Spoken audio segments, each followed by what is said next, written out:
Hoje nós vamos ler Lucas capítulo 2. Queria convidar você para esse texto bíblico de Lucas 2, dos versos 8 até o verso de número 20. Lucas 2, 8 a 20. E logo após a leitura, eu vou fazer uma pergunta, e aí vou colocar um vídeo, depois da pergunta, para você pensar. Lucas 2, versos de número 8 a 20, estamos chegando ao final do nosso ano, e uma das coisas que a gente deseja é que esse Natal tenha o sentido correto, mas não só isso, tenha sentido. E não só ter sentido e ter sentido correto, mas em nós significar uma mensagem. O Natal é uma mensagem, tem uma mensagem, e nós temos que ter esta mensagem no sangue. Não pode ser uma coisa misturada. E eu estou aproveitando para que a gente termine vendo esses muitos significados do Natal. Lucas 2, verso 8 a verso 20.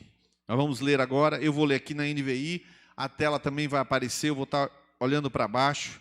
Havia pastores que estavam nos campos próximos e durante a noite tomavam conta dos seus rebanhos.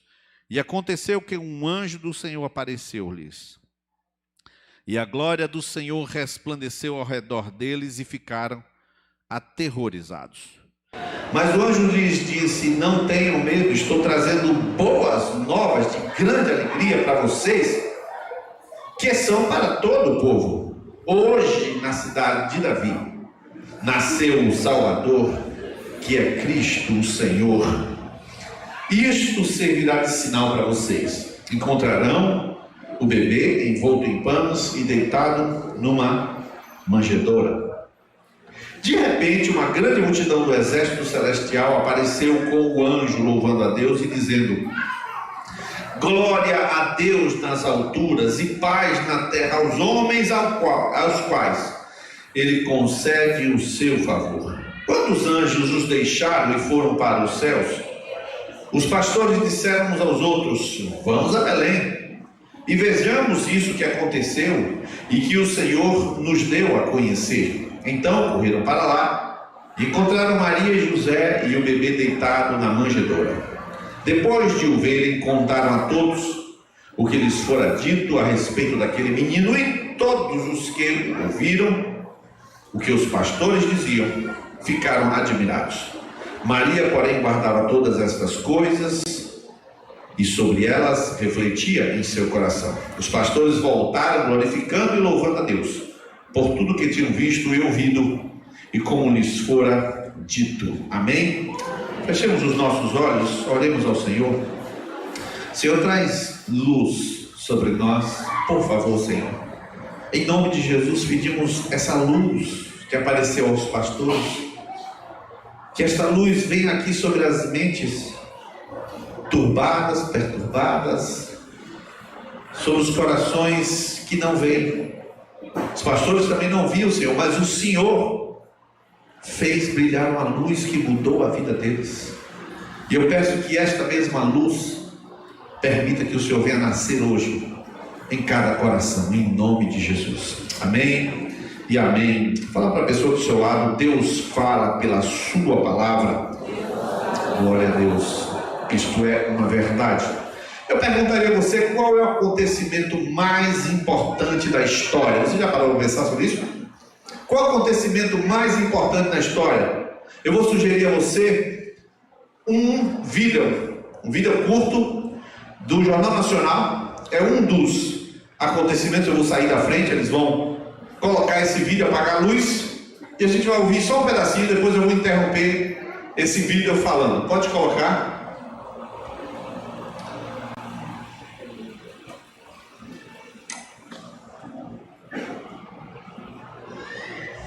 As duas Alemanhas festejam o fim do Muro da Vergonha. Soldados da Alemanha Oriental começam a derrubar uma parte do Muro de Berlim um dia depois da abertura de todas as fronteiras do país. O Muro da Vergonha. Soldados da Alemanha Oriental começam a derrubar uma parte do Muro de Berlim um dia depois da abertura de todas as fronteiras do país. E o Partido Comunista propõe reformas que incluem eleições livres, mudanças na economia e a investigação das atividades da polícia política. O repórter Círio Bocaneira, enviado especial do Jornal Nacional, mostra a festa em Berlim. 28 anos de separação forçada e sofrida acabaram de repente, por decreto do mesmo partido que construiu a obra. Berlinenses dos dois lados mal podiam acreditar, mas comemoraram. Longas filas de carro e gente logo se formaram nos pontos de travessia. Cumpriam a única exigência burocrática para a saída. Um carimbo da polícia, concedido sem maiores exigências. Muitos não conseguiam segurar a emoção ao ver abertas as portas para o livre tráfego entre as duas partes da cidade.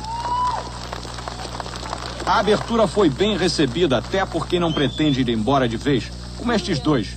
Dizem que só vão visitar amigos e pretendem voltar para o lado comunista.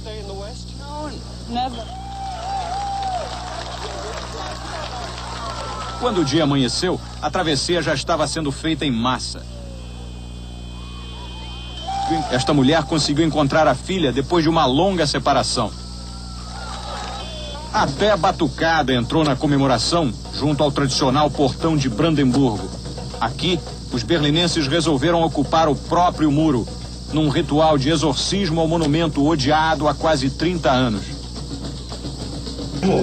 Não faltou quem demonstrasse o destino final que a maioria dos alemães gostaria de dar. Imaginar sem dar data exata, de 90 para cá. Aproximadamente 30 anos. Aproximadamente 30 anos. O que aconteceu com a queda do muro de Berlim? Será que esse é o maior acontecimento da história da humanidade? Eu me lembro desse do Sérgio Chapelin falando isso aí. Eu me lembro também quando aquelas torres gêmeas caíram. Eu me lembro e recordo como foi. Tudo bem que as torres gêmeas não foram um evento mundial, esse aí que vai referência mundial. No ano seguinte, em outubro de 91, Mikhail Gorbachev renunciou. E não era mais o presidente da Rússia, ganhou o prêmio Nobel por conta disso. O que aconteceu com a sua vida, a nossa vida? Qual é o maior evento mundial? Revolução Francesa, será que é?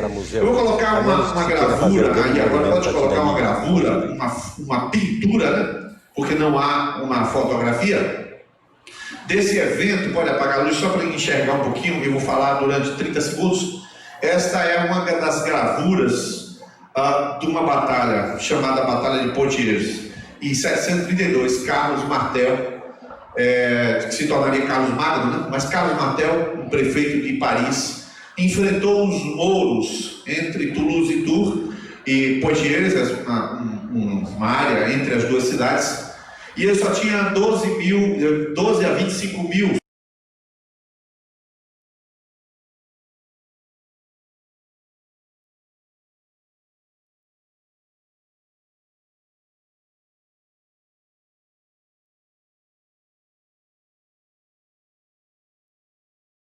Essa gravura é famosíssima.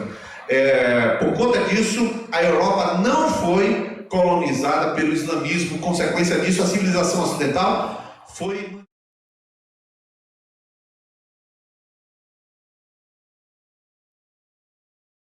Houve o recuo do exército mouro, depois houve uma dispersão, e aí eles foram definitivamente mandados para a África, e toda a África do Norte é muçulmana, e a Europa, se tornando cristã, espalhou o cristianismo por todo o mundo. Pode acender as luzes. Talvez seja esse o evento mais importante da história da humanidade. Eu nem poderia dizer a Revolução Francesa. A Revolução Francesa não foi um momento, mas de qualquer forma, 14 de julho de 1798, a queda da Bastilha, talvez possamos dizer que foi o evento mais importante. Eu não sei se foi o mais importante, foi um evento importante. Como é difícil a gente identificar o que é um evento muito importante. Muito importante. Aqui nós estamos diante de um evento que parece não ser importante. Havia pastores apacentando os rebanhos, e aí diz o texto, algumas traduções dizem os rebanhos, a tradução correta diz o rebanho, havia um rebanho. Os pastores estavam apacentando ali, e eu pensando sobre esses eventos tão importantes na história da humanidade, e um evento que eu vou falar hoje, um evento simples. Um evento singelo. Simplesmente todo mundo uma parte está dormindo, outra parte pode estar festejando, Está acontecendo alguma coisa, uma criança nasce, não tem nada demais uma criança nascer, não tem problema nenhum. Essa criança nasceu, algumas pessoas nem sabiam que era aquela mulher que nem tinha casado, teve neném. Que não se sabe exatamente, mas pastores nas vigílias de noite, acordados, prestando atenção, de repente um anjo aparece, de repente um coro de anjos aparece. Alguma coisa muito grande está acontecendo, porque o céu manda um coral. O céu manda um coral e manda um coral para as montanhas, porque não mandou para Belém. Chegava em cima da casa e cantava, mas não foi assim. Chegou para aqueles homens ali no campo, na vigília da noite, ou seja, eles estavam trocando de turno, porque os pastores tinham que fazer. Eu não vou falar um pouquinho. Pode soltar aqui, por favor, o vídeo sem som de uns pastores. Você vai ver, pode até apagar a luz se você quiser. Eu vou ficar falando. Os pastores aqui na tela, você percebe que são ovelhas em Portugal. E você vai perceber do lado de cá, esse pastor, ele vai assobiar, vocês não vão ouvir o som, e ele assovia, as ovelhas estão do lado de lá. Vocês aí vão conhecer aquilo que se chama de ovelha guia. É por essa razão que a gente diz que nós, eu e Iris sou ovelha guia. Não é que eu sou ovelha também. Pastor Jesus, sou ovelha guia. Você vai perceber o que é ovelha guia na hora que for atravessar aquele lago. Os pastores estavam de noite apacentando no campo. E quando você está olhando aquelas imagens, se identificando, você vai ver o que vai acontecer com um assovio que ele dá. E de repente, aqueles pastores veem aparecer os anjos e começam a cantar e anunciam uma coisa que nem eles tinham imagem, têm noção da grandeza daquela imagem. O que os anjos estão anunciando? Nasceu em Belém a salvação do mundo. Em Belém nasceu a criança mais esperada de todos os tempos. Em Belém nasceu o pastor. Como? Exatamente. Em Belém nasceu o pastor. Por que isso, queridos? Em Jeremias 31, em 2 Reis 22, várias passagens bíblicas, eu não estou lendo aqui, mas estou dizendo decoradas, que essas passagens mostram que Deus, quando tratava a nação de Israel, tratava como se fossem ovelhas. Deus apacentava o seu rebanho. Daí você já deve estar percebendo a ovelha guia, não? A ovelha guia, olha lá, a ovelha guia é a primeira. Aquela que é mais próxima do pastor, ela confia no pastor, está próxima, e ela, no chamado, ela se arriscou e foi ver. Vamos ver o que vai acontecer.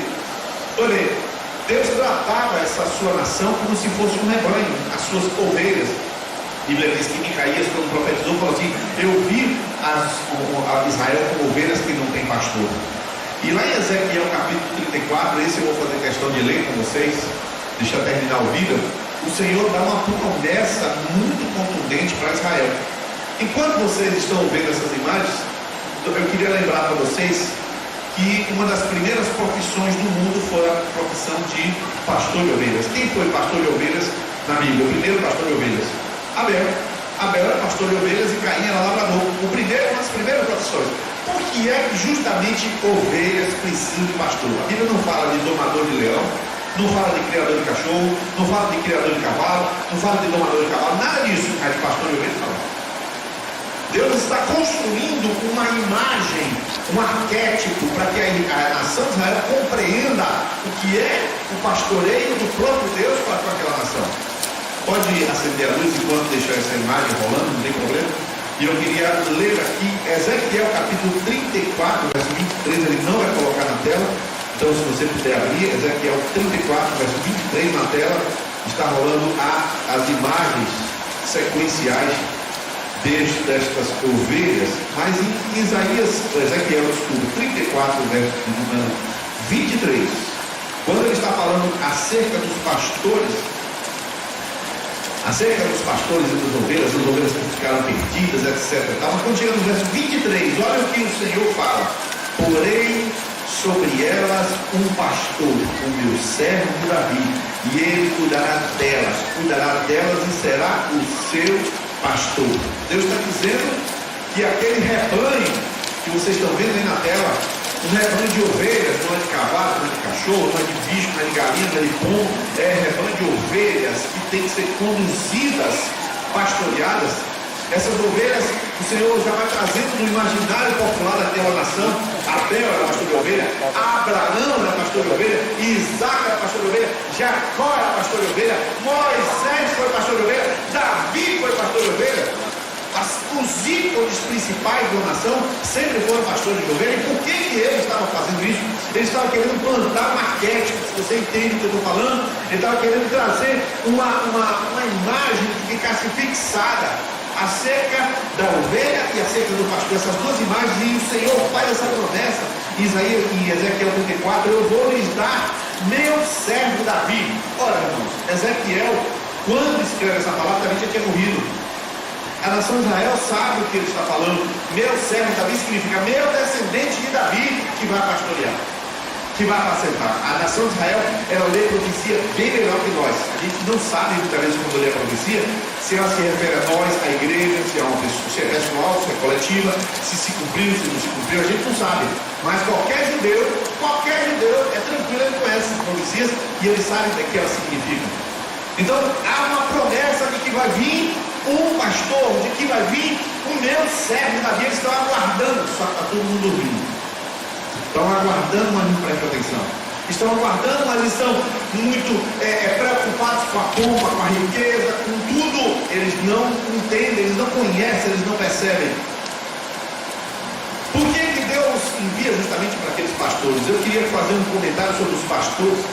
Os pastores, se você pensa bem, Abraão, Isaac e Jacó, se você lembra de Jacó, a maior confusão que ele teve com Labão ficava dizendo que ele roubava as ovelhas, ficava dizendo que quando o lobo tomava, um animal tomava as ovelhas, Labão cobrava, então ficava um conflito.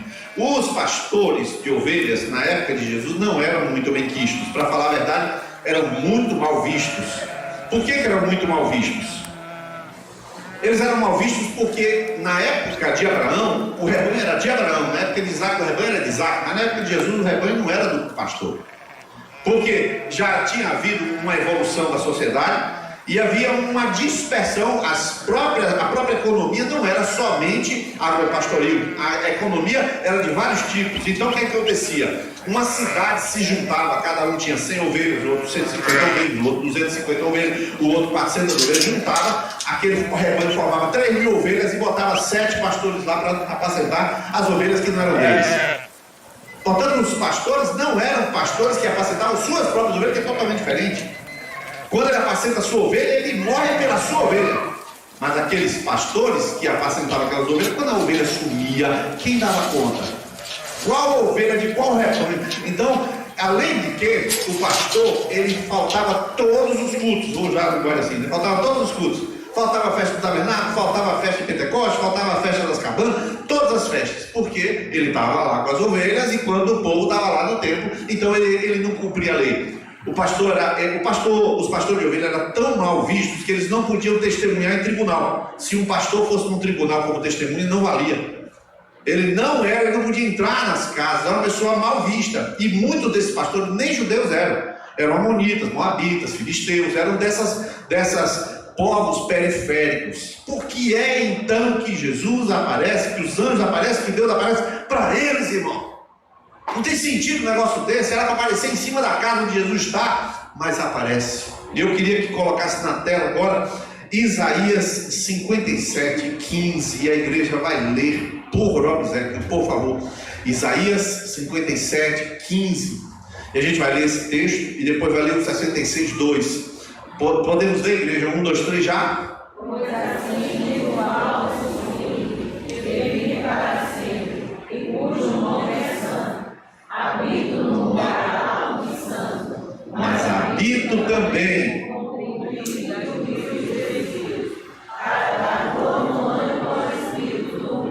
e novo alento ao coração do contrito. Isaías 66, verso 2, coloca por favor, a gente vai ler.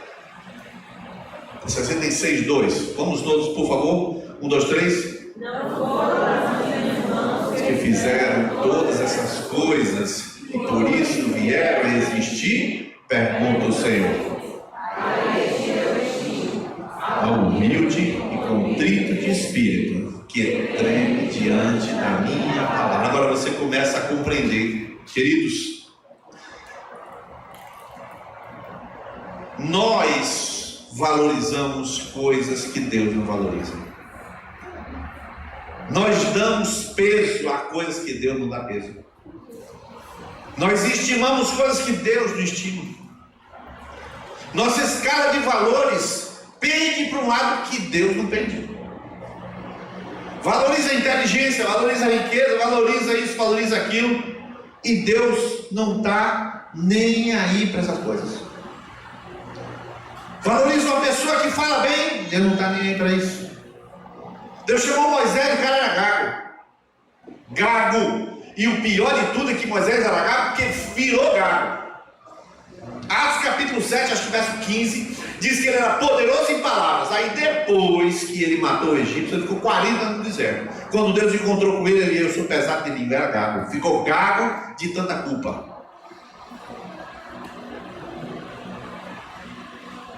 Gago de tanta culpa.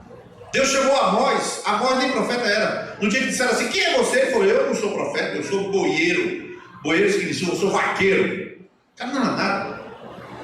As pessoas eram nada. O que é que João Batista comia? Gafanhoto e mel silvestre. E diz a Bíblia que de todos nascidos de mulher não tem um igual a João Batista. E você valorizando o que? Sua conta bancária, valorizando sua sabedoria, valorizando a beleza, tu não entendeu nada. Lá está em Belém uma criança, todos dormem, mas o céu está acordado em festa. A salvação está chegando e o mundo não vê. A salvação está chegando e o mundo nem sabe. As coisas mais extraordinárias que se pode imaginar estão acontecendo numa casa de Belém. Não foi o muro de Berlim que não mudou, foi nada. O comunismo acabou e o comunismo continua. A Revolução Francesa aconteceu e a Revolução Francesa matou Danton e Robespierre. A cabeça dos caras que fizeram a Revolução foi engolida pela guilhotina que eles estimularam. Foi uma bagunça. O que é que aconteceu de tão importante nesse mundo? Aconteceu que um menino nasceu e um filho se nos deu, e o principado está sobre os seus ombros, e o seu nome é Maravilhoso Conselheiro, Deus Forte, Pai Eterno e Príncipe da Paz. Um menino é a coisa mais importante do universo. Agora, por que Deus fez isso e desse jeito? Deus chegou para pastores. Irmãos, Deus tem umas quedas por algumas coisas que não dá para entender. Deus gosta de coisas simples. Deus gosta de humildade. Deus gosta de gente que ninguém gosta.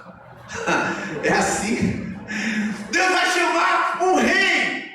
Manda um profeta Samuel. Cara, onde passa as pessoas têm medo. Samuel é tão poderoso. É tão poderoso que o rei tinha medo de Samuel.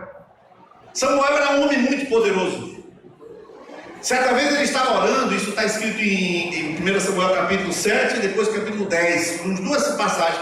Ele orou e falou assim: vocês fizeram muito mal e rejeitaram o Senhor. Quer ver? Vocês estão achando que não fizeram muito mal, não? Se é verdade, então o Senhor tem testemunho. Na hora que ele falou isso, trovão e raio, tudo que foi lá em granizo. Parece um mago, parece um Gandalf. Aí falou lá e toca. Gandalf. Esse cara entra na casa de Jessé e ele fala assim: eu quero escolher um aqui. Ele abre, é claro que ele abre. O camarada é fera. Chega o cara, o senhor fala: não é isso não olha como aparece. O Senhor, você vê o que está dentro dos olhos, mas eu vejo o coração. Aí vem o segundo, é esse, não é? O terceiro, nada. Aí Samuel, o Espírito Santo não falou. Ele, gente, não estou entendendo nada. Você não tem outro filho? Tem um aí que está lá com as ovelhas, ó. Tá onde? Não tem valor nenhum, tá com as ovelhas. Até esqueceu de chamar, avisar que você está vindo. Chama esse aí. Quando esse menino vai entrando, o senhor fala: unge, porque a esse eu escolhi para colocar em lugar de Saul um pastor de ovelhas, um menino que ninguém valorizou, que ninguém desprezou, nem chamou para ver o profeta.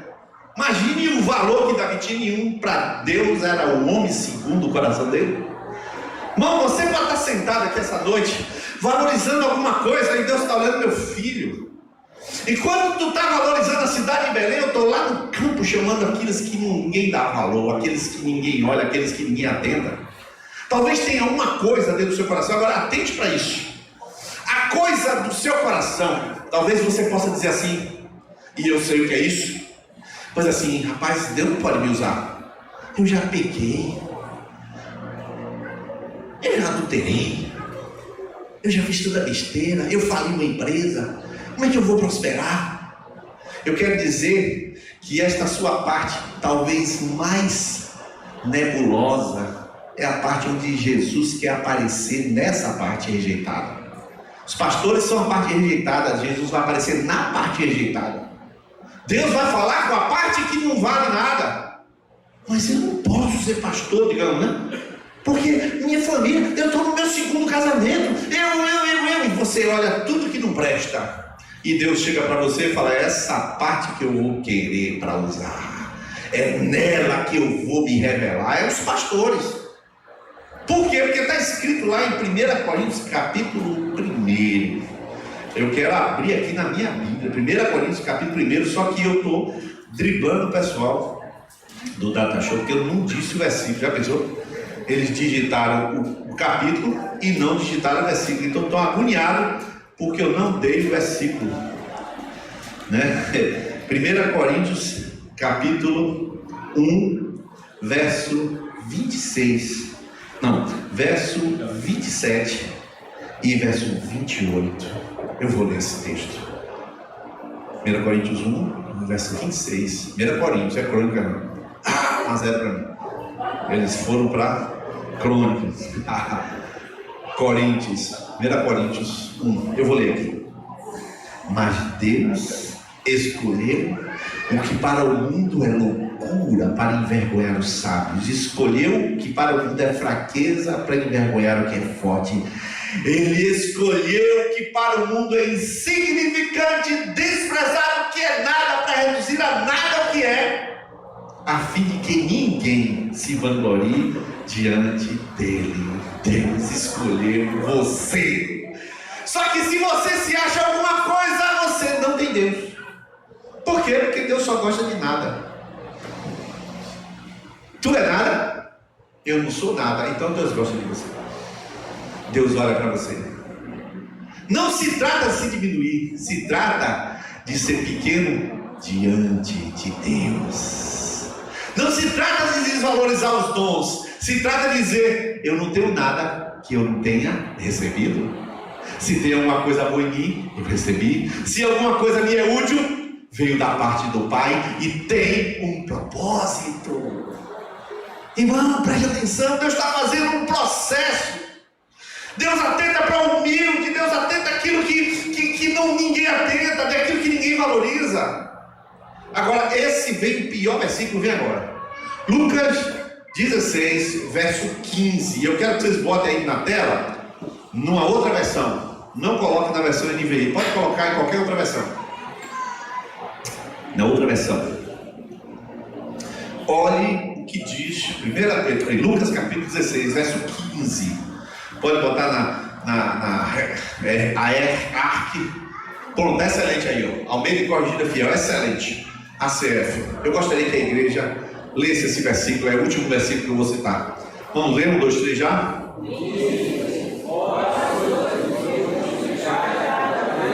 Diante dos homens, mas Deus conhece os vossos corações. Agora, porque o que entre os homens é elevado. Irmãos, eu não tenho culpa se está escrito isso. Se você valoriza demais algo, precisa ver se Deus valoriza esse algo.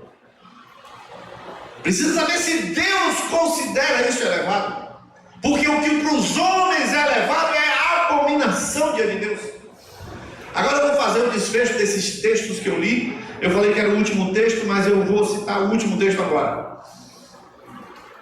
Nem estou começando a terminar, tá? Para você dizer que tá. Mas Hebreus 13 é o último texto mesmo. 13, verso 20. Você sabe o que estava acontecendo ali, queridos? Deus estava trazendo um pastor para Israel.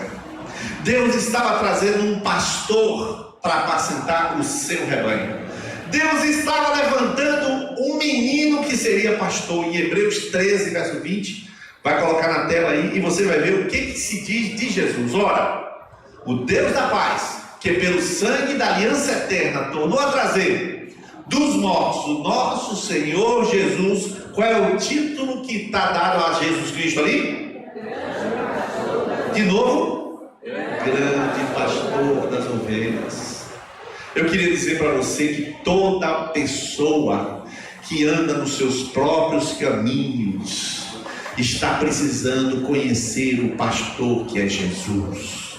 Toda pessoa que acredita demais no seu taco, para usar a linguagem comum, eu confio no meu taco, que acredita demais, que tem a capacidade de interpretar o mundo e trazer solução para este mundo, precisa conhecer aquela criança de Belém.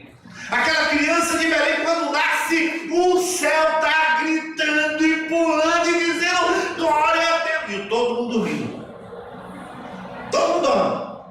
Mas o céu está gritando e falando glória a Deus, glória a Deus. O pastor já ficou assim, a Bíblia diz isso, que o pastor ficou aterrorizado, o cara ficou com medo, que o anjo dá a notícia, aquele coral enorme canta, meu Deus do céu, nem Yani para tocar. Tony botou essa música do Yani hoje lá no Acre, nem Yani para tocar aquela orquestra, um caralho, né? Não. O cara fica com medo, porque o céu está gritando, nasceu a esperança, nasceu o pastor, nasceu aquele que vai trazer para o caminho aquele que acredita demais em si, nasceu o pastor do cego, nasceu o pastor daquele que confia em si, todos perdidos andando pelo seu próprio caminho.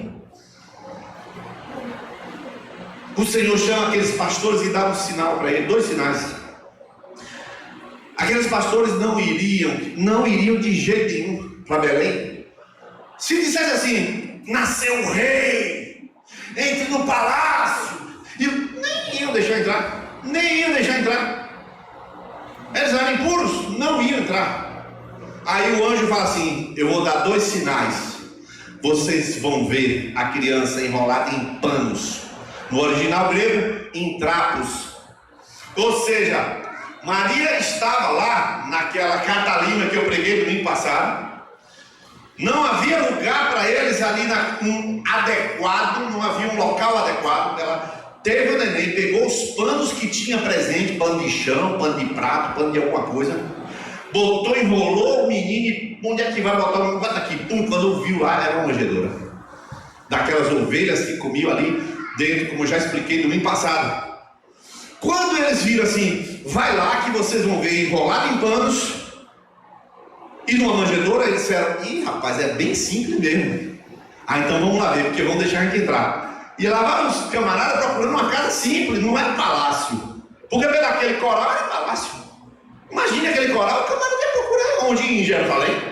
Mas não, você vai procurar, é simples ele está oculto na simplicidade. Aí eles vão lá, aí ficam olhando as casinhas, até que talvez veja um movimentozinho.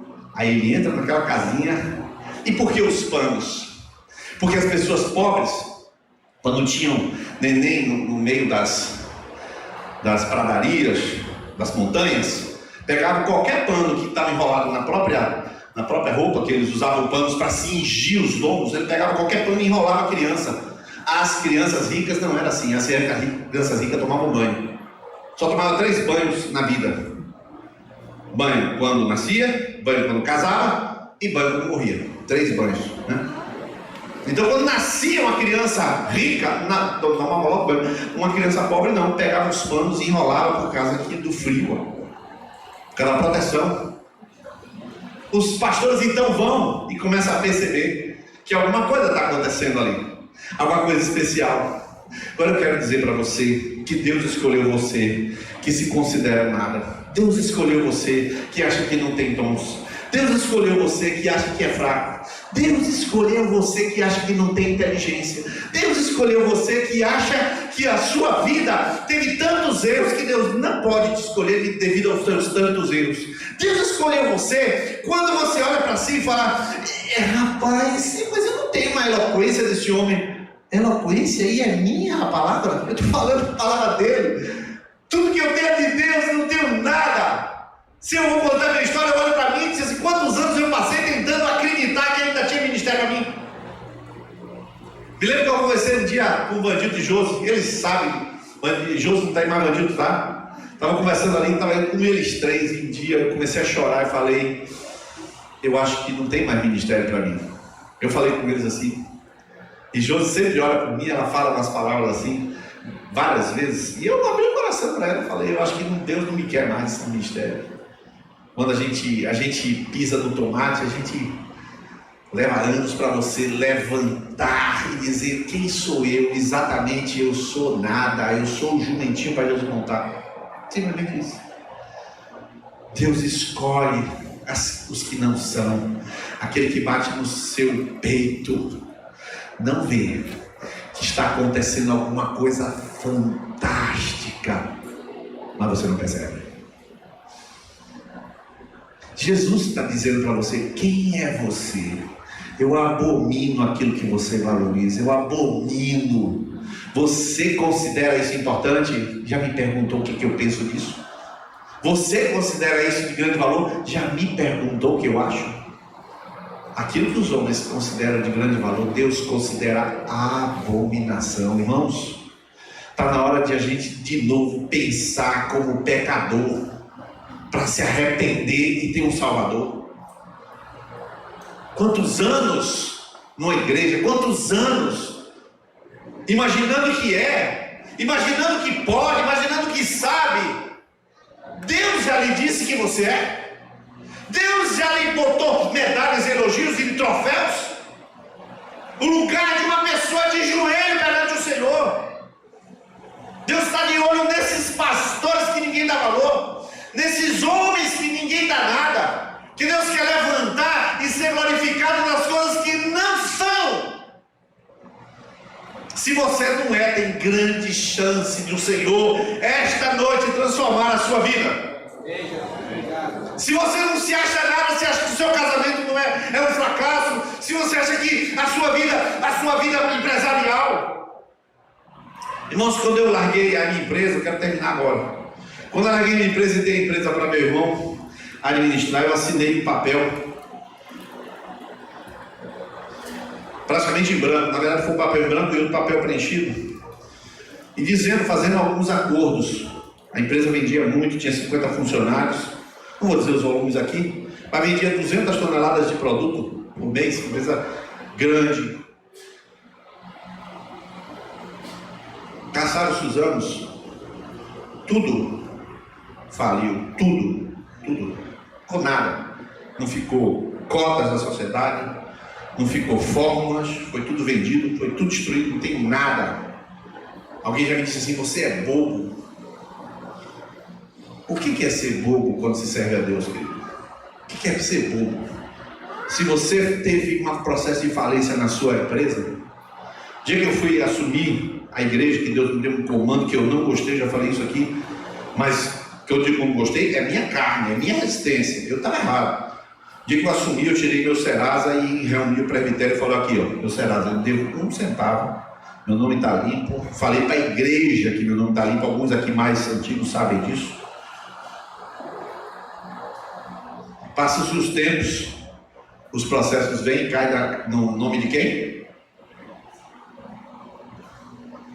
Você já experimentou o nome no Serasa, o nome na falência, já experimentou essas coisas? Quem vos fala também. E se você disser assim: mas eu não confio numa pessoa que tem o nome no Serasa, eu confio em Deus, que redime a minha vida da cova e me coroa de benignidade e de misericórdia. Eu confio nesse Senhor.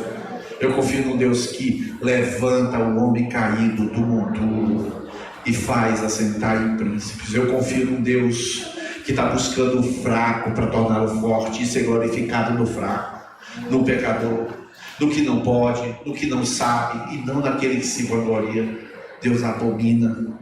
A mensagem do Natal não é mesas cheias, perus, vinhos, festa, não! Você pode estar cego no Natal.